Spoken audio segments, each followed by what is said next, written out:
কিতা গো? হ্যাঁ আইছিলাম নে। হ্যাঁ আপনার কাছে আম্বানির ফোন নাম্বার আছে নি? আমার কাছে আম্বানির ফোন নাম্বার করতে দেবো। হ্যাঁ আপনার কাছে নাই আম্বানির ফোন নাম্বার? না আপনার কাছে দেখো দুনিয়া রাজ্যের মানুষের ফোন নাম্বার থাকে, আম্বানির ফোন নাম্বার নাই। না কে রে কিতা করতেন? আম্বানির শুধু দুইটাম, কিতা সার দিতেন? সাবান দিয়ে দুইটাম আম্বানির। কে রে কিতা করছে? হ্যাঁ মা গো কি একটা ঢক, আমি 50 জন মানুষের বিয়ে করেছি। ভারতবর্ষে শুধু 50 জনই গরিব, আর গরিব নাই ভারতবর্ষে। ভারতবর্ষে আর গরিব নাই। 50 জন মানুষের বিয়ে করাইছি মা গো, মানুষের খুঁজে নিয়া আমরাতে খুঁজে নিয়া 50 জন মানুষের বিয়ে করাইছে। আরে আমরা দায়িত্ব দিয়ে দিক তো ভারতবর্ষে সবাই মিললা 50,000 মানুষের বিয়ে করান যেত। বুঝিনি কিতা হইছি? মানে ওই যে তিল দিয়া তালের নাম, তিল কত দিছে না দিছে তালের নাম করে লাইছে। এমন একটা নমুনা দেয় যাচ্ছে নিজের ফুলার বিয়া করার লেগে মানুষের ফান্তা তুলবো তো লগে ওই হাতারের কত দান দক্ষিণা করলো, যতই দান দক্ষিণা করুক লাভ হইতো না। আমরা যদি কইতো আমরা কত মানুষের বিয়া করা লাইলাম মিলে। বুঝিনি কিতা হইছি? হ্যাঁ খাইয়া দেয়া কাম নাই, রিচার্জের টিয়া তো এতলা বাড়া দিছে, মানুষ তো টিয়া বেশি রিচার্জ ঠিকই করে দিছে, ছাত্র নেটওয়ার্ক আইয়ে না।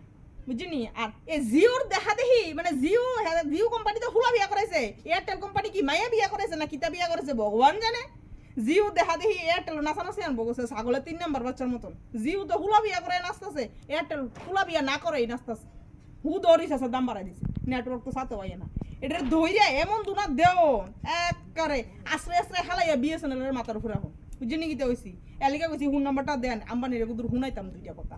এত হুলা বিয়া করাইছে আমরা তো টেহা নিয়া আবার বড় লুকি দাপ মাগ দান করছে।